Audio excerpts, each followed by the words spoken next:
At Christmas, I was stitching a man's chest back together in the ER when my phone lit up with a message from my 16-year-old daughter. They said there's no room for me at the table. I thought it was a joke. It wasn't. While I was saving a stranger's life, my parents and sister turned her away from our family dinner, sent her driving 40 miles home alone through a snowstorm. When I came home after midnight, her boots were by the door, her bag still zipped, and she was curled up on the couch, too tired to cry. One slice of cold bread and half an orange on a napkin, that was her Christmas dinner. I didn't yell. I didn't beg for understanding. I just stood there and made a decision that would change everything. I didn't make a scene. I took action. Before I share my story, I want to know you are here with me. Just say listening in the comments or tell me where you are. I love hearing how far my story can reach. Sometimes even the smallest connection can make a story feel heard. Thank you. And now, here's my story. If this story touches your heart, please subscribe to our channel so we can keep telling the stories that remind us what love, loss, and courage really look like. My name is Orion Vale, and this is how I learned that silence can hurt more than any betrayal until the day I finally broke it. It was 11:48 p.m. on Christmas Eve when I walked out of Boulder Memorial Hospital, the air sharp and sterile even outside. My hands still smelled like disinfectant. I had just finished performing CPR on a man who swore he was fine until his heart stopped. The kind of case that clings to you even after you clock out. Snow fell in soft waves under the orange glow of the parking lot lights, and all I could think about was getting home, seeing my daughter, and maybe sitting still for 5 minutes. When I opened the door to our apartment in East Boulder, the first thing I noticed was the quiet. No music, no movement, just the faint hum of the heater. Then I saw her boots by the door, her overnight bag still zipped. Lennon, my 16-year-old. She was supposed to be in Aspen Creek spending the night at my parents' house like she did every Christmas Eve. She'd been so proud to drive herself there for the first time, license still warm in her wallet. I found her curled up on the couch, still wearing her coat, her knees pulled to her chest like she was bracing against the cold. She wasn't asleep. Her eyes opened the second I whispered her name. "Hey, sweetheart." "What happened? Why are you here?" Her shoulders tensed. "They said there wasn't any room," she murmured, voice barely above a whisper. I blinked. "Room where?" "At the table," she said, choking halfway through the words, trying to hide it with a shrug that didn't work. "Grandma said she didn't expect me, that they already had too many people. She said she couldn't pull up another chair at the last minute." My brain stalled. "Did you get there late?" "No, I was early," she said quickly. "I brought cookies. I even wore the sweater Grandma said she liked." She laughed, once thin and bitter. "They said there were 28 people inside already." Aunt Sienna's daughter was sitting in my usual spot. Everyone was laughing. Grandma said, "It's too crowded this year." Aunt Sienna just nodded. I couldn't find words. Lennon looked down at her hands. I didn't want to make her mad, so I left. I wasn't that hungry anyway. When I turned toward the counter, I saw what she meant by not that hungry, one slice of cold bread slightly bent on a napkin beside half an orange. That was her Christmas dinner. Something cracked inside me, not anger, not yet. More like glass splintering in slow motion. "They didn't offer to drive you home." She shook her head. I didn't want to bother them. She was trying to be brave, holding herself together with politeness. I sat beside her, wrapping my arm around her shoulders. She leaned into me without hesitation, the way you do when you've been holding your breath too long. "I know they don't like you," she whispered. "But I thought that was just between you and them. I didn't think it was about me." I didn't say anything. I just held her tighter. Later, when she finally fell asleep, I stayed in the kitchen, staring at the bag she'd packed so carefully. The extra sweater she'd chosen, the tin of cookies she'd baked herself, still sealed with a red ribbon. I opened the fridge empty except for milk, mustard, and a bottle of water. We hadn't planned a backup Christmas. Why would we? We trusted them. That was what broke me, not the bread or the silence or even the empty house, but the image of them looking into my daughter's eyes and deciding she didn't belong. I stood there for a long time. Then I went to my desk, pulled open the drawer, and took out the thick folder of mortgage statements and house deeds, the property in Aspen Creek, the one I bought 7 years ago. The house my parents lived in, rent-free. The house in my name. I slid the papers into a white envelope. My pulse was calm now. Not trembling, not angry. Just clear. I won't argue, I whispered to no one. I'll act. I placed the envelope on the counter next to the cold bread and the half-orange. Tomorrow, I said quietly, they'll read it. The next morning came gray and thin sunlight spilling through snow clouds. Lennon was still asleep when I sat at the kitchen table with my coffee staring at the folder I'd pulled out the night before. It wasn't the first time I'd opened it, but it was the first time I really looked at what it represented, not money, but control. And history. Growing up in Aspen Creek meant living by unwritten rules. The Vale House wasn't just 4 walls, it was a stage, and my mother Marjorie ran it like a director who never took off her headset. She owned a small antique shop downtown and believed that appearances were everything. My father Richard taught high school history and thought curiosity was dangerous when it went beyond textbooks. When I was 8, I asked for a microscope for Christmas. My mother laughed, called it a toy for kids who like to dissect things. My father said smart people make others uncomfortable, Orion.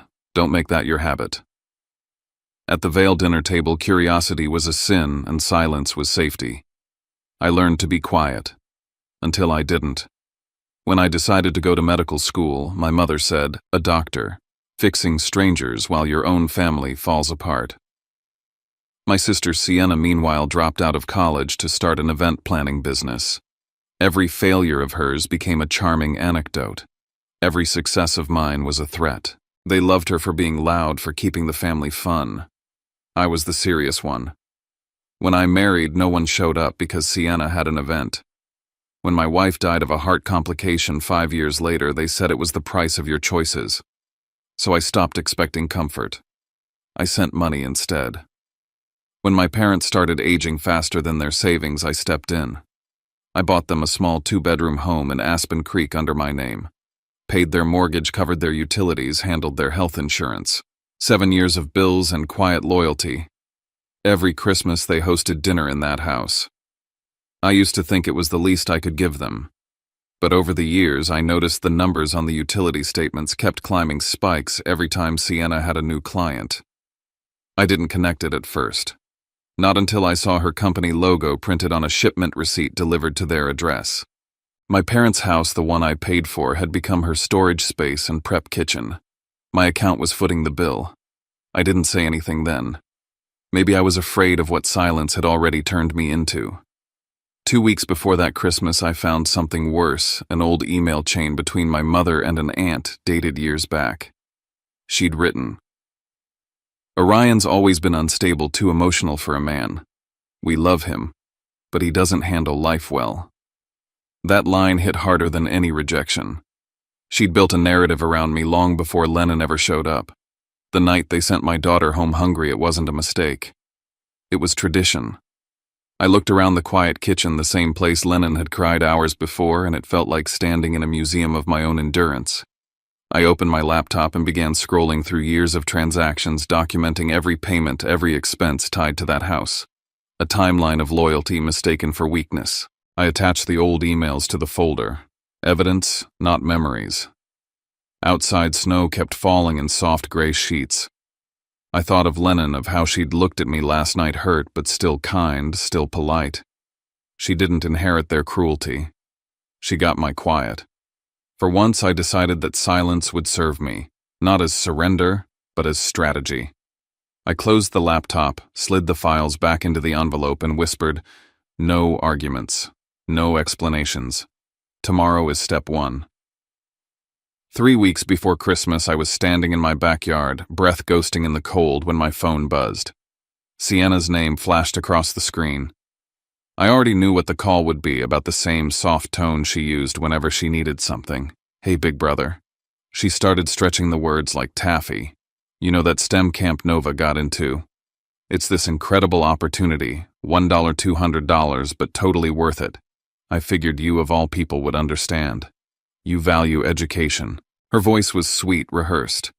She said education like it was a key meant to unlock my wallet. I'm glad she got in, I said, but I can't help with that. I'm already covering the house, the utilities, and Mom and Dad's insurance. You might want to check if the camp offers scholarships. The silence that followed cracked like ice. When she spoke again, the sweetness was gone.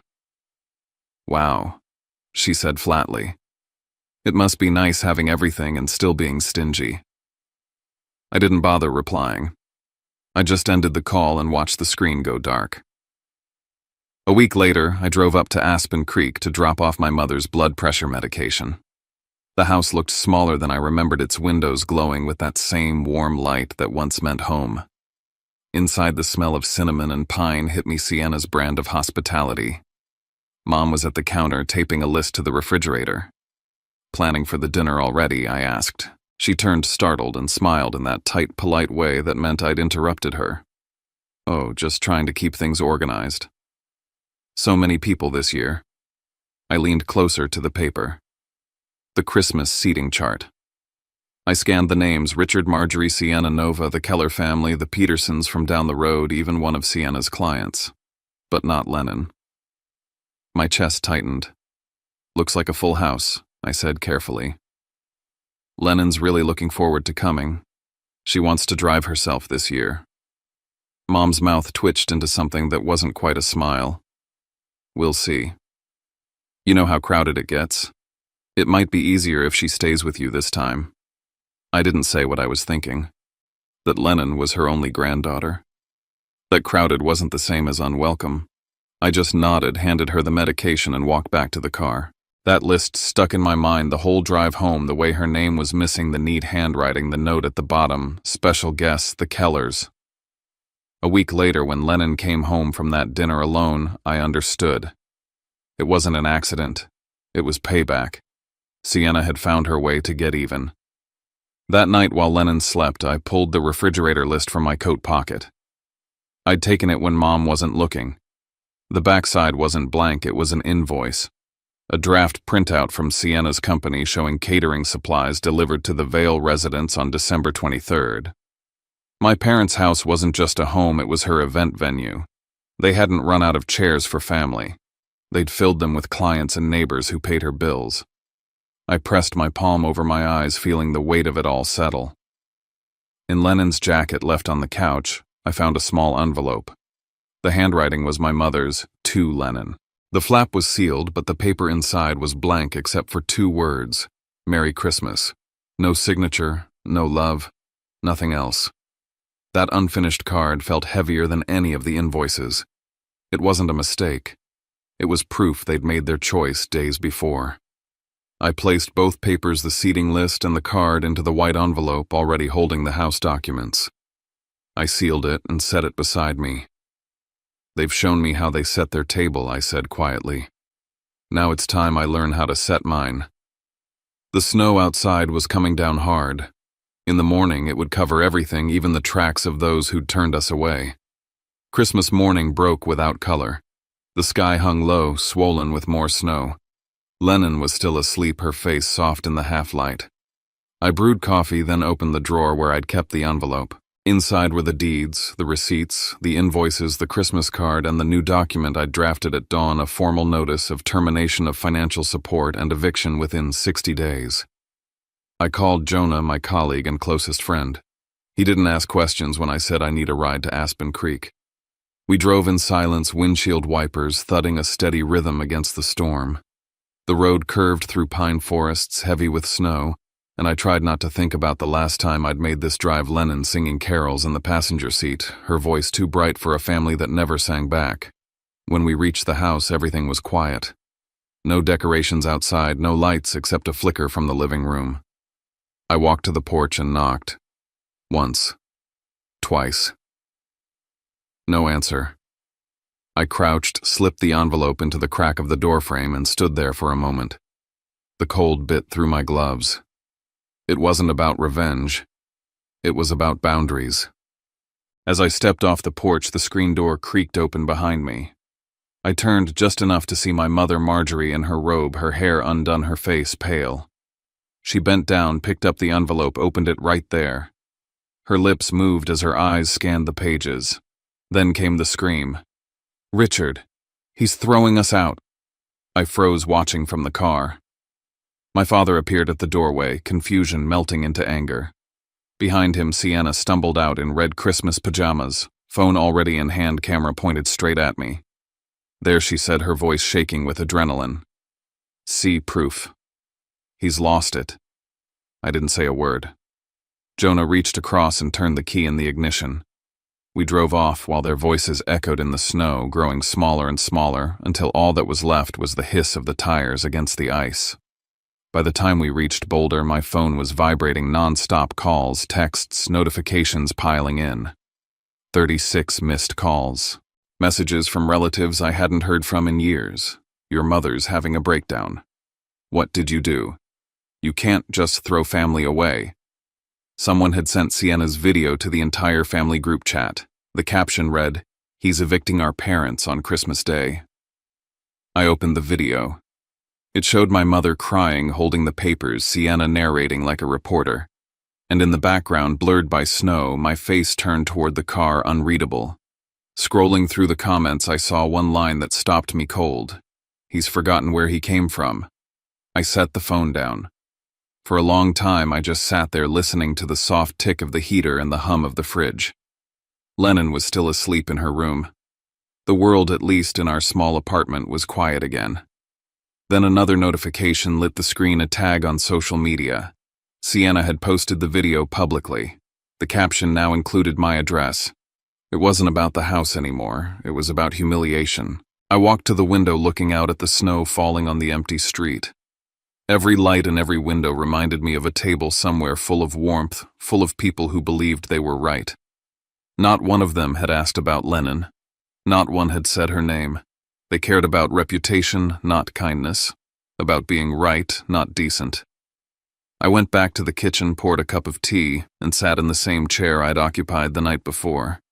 I opened the video again and paused it on my mother's face, the split second before she started shouting, the disbelief in her eyes turning into fury. "If they want me to be the villain," I said quietly, "then I'll show them what truth looks like when it's signed and sealed." I muted the phone, leaned back in the chair, and let the silence settle. The snow kept falling soft and steady, covering everything, including whatever love might have once lived in that house. 3 days after Christmas, I heard the doorbell just after sunrise. The world outside was drowned in fog, pale and soundless. When I opened the door, my mother stood there wrapped in a pink fur coat, her breath turning to mist. In her hand was the crumpled envelope I'd left on her doorstep. "Can I come in?" she asked, though she was already stepping over the threshold. She dropped the envelope on the table like a weapon and said, "After everything we've done for you, this is how you thank us." I stayed quiet for a second, steadying my voice. "You mean the house I bought, the bills I paid, or the part where you let your granddaughter eat cold bread alone on Christmas Eve?" She froze just for a moment, then let out a sharp, humorless laugh. "Don't be dramatic, Orion. There were 28 people. We simply couldn't add another chair. There wasn't any room." "There was room," I said quietly. "You just didn't want her in it." Her eyes hardened. "You always twist things. You've always been so sensitive. We raised you better than this." "You raised me to stay silent," I replied. She sighed as if I were a nuisance. Then slowly she reached for the envelope, tore it down the middle, and let the pieces fall like snowflakes onto the hardwood floor. "Fine. There. Problem solved," she said. "Now you'll transfer $1, $200 for Nova's science camp, and we can all forgive each other and move on." There was no anger in her tone, just certainty she truly believed I would obey. The familiarity of it almost made me laugh. I looked at her and said, "There's nothing left to forgive, Mother. Only lessons to learn." She blinked as if she didn't understand the words, then turned toward the door. Before leaving, she glanced back over her shoulder and said coldly, "You'll regret this." "Sienna's already talking to a lawyer." I didn't answer. I just stood there watching her pink coat disappear into the fog. A few hours later, my phone buzzed. It was a message from Sienna. Don't forget the house carries the family name. Everything you do will come back to you. I didn't respond. By noon, I received an email alert. A new utility account had been opened under my name, one I hadn't authorized. Attached was a signature that looked almost like mine, but not quite. I recognized the formatting. It was from one of Sienna's event contracts. She'd copied my digital signature, using it to fake consent for additional loans connected to the Aspen Creek property. When I showed it to Jonah, he exhaled heavily. "They're setting you up," he said. "You need help. That's not personal." He scribbled a number on a scrap of paper and handed it to me. Elaine Rhodes. Attorney. She doesn't play around. That night I sat in the on-call room at the hospital, watching the monitors flash in quiet rhythm. Across the room, a patient was waking from anesthesia, heart rate steady. I envied that machine, its clarity lines that rose and fell with no confusion. I thought of my mother standing in her coat, tearing paper like it could undo reality. And I heard Jonah's voice again. "You need someone who knows how to fight back." I looked down at my hands, the same ones that stitched people back together every night, and murmured, "If kindness gets trampled, then law will have to speak for it." The next morning I called the number. Elaine Rhodes's office sat on the third floor of a red brick building in downtown Boulder. When I arrived, she was already standing by the window, a sharp woman in her 40s with silver hair pulled tight and eyes that looked like they'd seen every form of manipulation. "Mr. Vale," she said, shaking my hand. "Jonah told me you'd come. Let's see what you've got." I handed her the folder, house deed, bank statements, the Christmas seating chart, the old email where my mother called me unstable, and finally Sienna's video of my mother screaming in the snow. She read everything page by page, no interruptions. After a long silence, she said, "You have more than enough. If they keep harassing you, we'll not only proceed with the eviction but also consider a defamation case. You've been enabling them for years. It's time to stop bleeding." Her words were clinical, like a diagnosis I already knew but needed someone else to confirm. We spent 2 hours drafting formal filings. When she placed the documents in front of me for signature, I hesitated only once. Then I signed my name cleanly. She looked at the page, nodded, and said, "They'll be served within the week." By the time I got home, the sun was gone. My phone was full of messages. I didn't need to open them to know what had happened. Sienna had already weaponized the story. The family group chat exploded with screenshots, my photo taken from a hospital hallway camera, pen in hand, signing documents. The caption she'd written underneath said, "He did it the same day a patient died under his care." Dozens of replies flooded in. "How could you? Your poor mother. She gave you life, and you throw her out." That evening, Lennon sat at the dining table scrolling on her phone, her face pale in the blue light. "There's a post about you," she said quietly. "It's everywhere." I looked over her shoulder. A forum headline read, "Dr. evicts his parents for money." The comment section burned with moral outrage from strangers who didn't know a thing about us. Lennon didn't cry. She just closed her phone and folded the Christmas card my mother had never given her, tucking it into her notebook like a relic. "They don't need proof," she said softly. "They just need someone to blame." I wanted to tell her it would pass, but even I didn't believe that. The next morning, Elaine called. Sienna's lawyer filed a motion to pause the eviction, she said. Their claim: "You're mentally unstable and unfit to make financial decisions." I laughed, once the kind of sound that doesn't hold humor. Of course she did. Elaine continued, "They've included references to your medical records. Apparently you received treatment for insomnia after your wife passed. They're framing that as evidence of instability."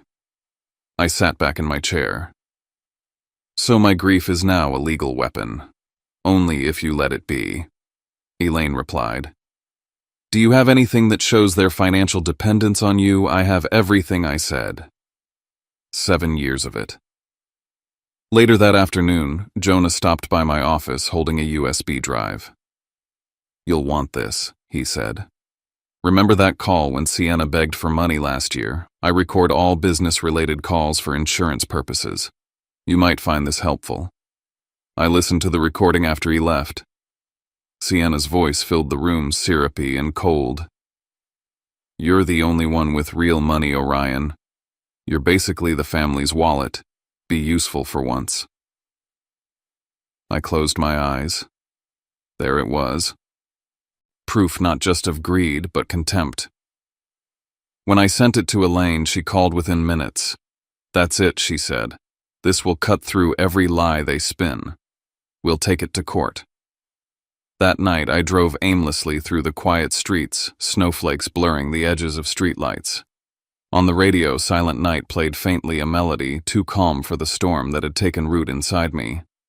I parked on a bridge overlooking the frozen creek engine running and stared at the dark water below. My reflection in the glass looked like someone else, someone who had spent his whole life apologizing for being right. For years, I'd mistaken endurance for peace. Now I knew the difference. Silence keeps the night calm, I said to myself. But silence too long becomes its own kind of sin. When I got home, Lennon was asleep on the couch, a blanket pulled to her chin. I turned off the light, sat beside her for a while, and let the house settle around us. The storm outside was easing, but the war inside our family had only begun. The courthouse in Larimer County was smaller than I imagined. Pale light glass doors streaked with frost, a quiet hum of heaters fighting against the snow. The hearing began at 9 sharp. I sat at the plaintiff's table beside Elaine, my lawyer, while my mother, father, and Sienna took their seats across the aisle. Sienna's young attorney looked nervous, clutching a tablet and avoiding eye contact. The judge entered, gray-haired and calm, and the bailiff called for order. This is the case of Vale versus Vale, the clerk read. Eviction and counterclaim regarding financial mismanagement. Sienna's lawyer stood first, voice trembling slightly. Your Honor, my clients wish to state that Mr. Vale has demonstrated erratic behavior, emotional instability, and abuse of financial control. This action is not about money, it's about protecting aging parents from a son who has lost his way. My mother nodded vigorously, eyes glistening with well-rehearsed sorrow. Elaine rose slowly. Her voice when she spoke cut through the air like a clean blade. Let's talk about protection then. My client has paid every bill, mortgage, and insurance premium tied to that house for 7 years. He is the sole legal owner. His parents live there at his expense. And yet when he and his minor daughter were excluded from the family's Christmas gathering, where 28 others, including neighbors and business clients, were in attendance, he made a lawful decision to end the arrangement. The judge raised an eyebrow. You have proof of payment. Elaine placed a thick folder on the bench. Mortgage receipts, bank transfers, utility bills, and medical coverage statements. All under his name.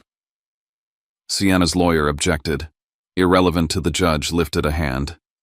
Overruled. Continue. Then Elaine pressed a button on her laptop. The courtroom speakers filled with Sienna's recorded voice. You're the only one with real money, Orion. You're basically the family's wallet. Be useful for once. Silence swept through the room. Even the clicking of pens stopped. Sienna lowered her head. My mother went pale. My father just stared at the table, jaw locked tight. Elaine let the recording finish, then said, Your Honor, this isn't a man who abandoned his family. This is a man who refused to keep being exploited by it. The judge turned to me. Dr. Vale, do you wish to add anything? I stood, my palms pressed against the table. They said there was no room for my daughter at Christmas dinner. No room at the table of her own blood. There were 28 chairs that night, and somehow not one for her. I made my choice because I won't let her sit outside the window of her own family ever again. My mother suddenly stood up, voice breaking. That was a misunderstanding. She could have stayed if she'd asked. The judge's gavel came down once sharp. Mrs. Vale, you'll sit down.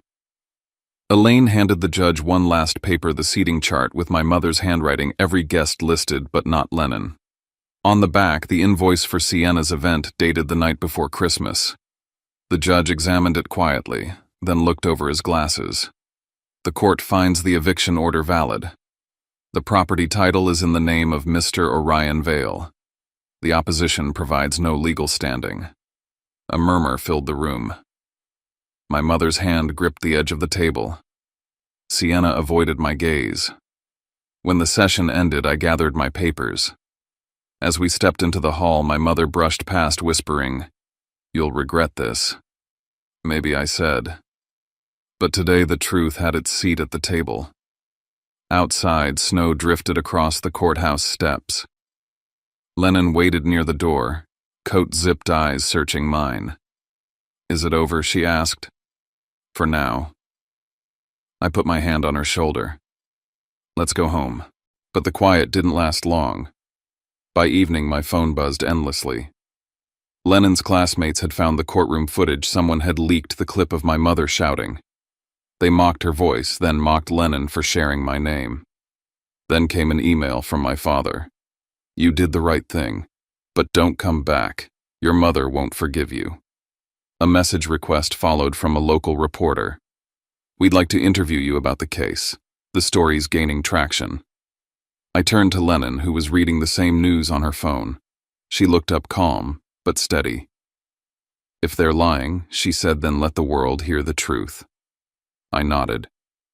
Snow tapped softly against the window. "We will," I told her. We already started. When we stepped outside that night, the sky was white as paper. Lennon looked up at it and whispered, "So what now, Dad?" I smiled faintly. "Now," I said, "we live by what we defended." 2 years passed before the house finally felt like peace again. Boulder's summer air shimmered with warmth, and the cherry trees in our yard bent low under clusters of pink blossoms. Lennon was 18 now, packing for college in Seattle. She'd chosen psychology to understand why people hurt the ones they love, she said with a wry smile. I still worked nights at the ER sometimes, teaching residents on my days off. Life had quieted into something steady.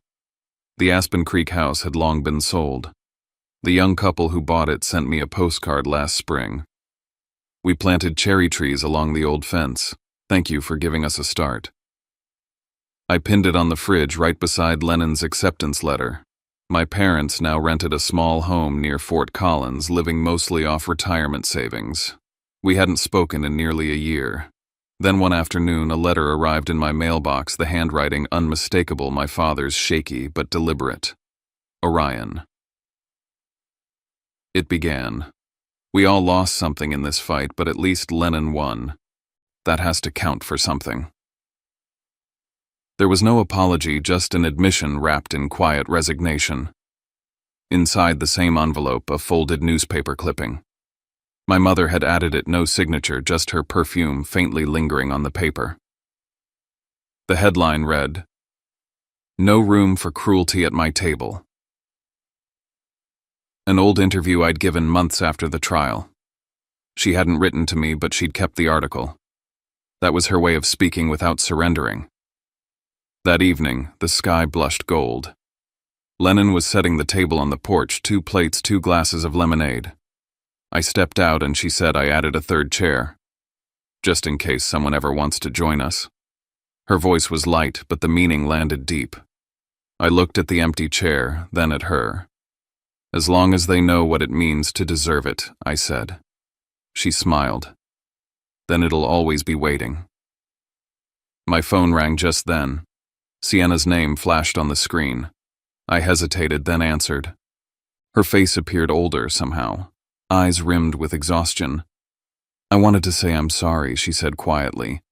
"I thought standing with Mom was the only way to be loved. I was wrong. I didn't know what to say, so I didn't." She gave a small nod and ended the call before silence could turn awkward. When I turned back, Lennon was watching the horizon, sunlight catching her hair. The cherry blossoms swayed in the warm breeze. My phone rang again. Elaine. "Congratulations," she said. "The final transfer's complete. You're free and clear legally and financially. It's done." "Thank you," I said, and meant it. After the call, I joined Lennon at the table. She looked at the 3rd chair again and said softly, "Now the table's finally full, right, Dad?" I looked out across the garden, petals drifting like snow in the amber light. "It's full," I said, "and it always will be for those who've earned their place." She raised her glass and I raised mine. For a long moment, neither of us spoke. The evening air carried the faint scent of cherry blossoms and distant laughter from another yard. 2 years ago, there had been no room. Now every chair was a choice. I thought of that night in the ER, of the cold bread and half an orange, of the girl who came home ashamed but still kind. Everything after that had been about giving her back what they took away: a seat at the table, a place that was hers. If anyone asked me now whether I regretted what I did, I'd tell them this: I only regret the years I stayed silent. Because sometimes the most loving thing you can do for family is draw the line where kindness ends and dignity begins. Sometimes family doesn't break you with loud words, it breaks you with silence, with the empty chair you weren't offered. But healing begins the moment you decide to build your own table, even if it only seats two at first. I've learned that boundaries aren't cruelty. They're proof that your kindness finally learned to stand up. If this story moved something in you, take a second to breathe, to think of who in your life deserves a seat at your table. Tell me where you're listening from tonight, whether it's raining outside your window or quiet where you are. I'd love to know I'm not alone in this. And if stories like this remind you that standing your ground can still come from love, please subscribe to the channel so we can keep sharing them, one truth, one heart at a time.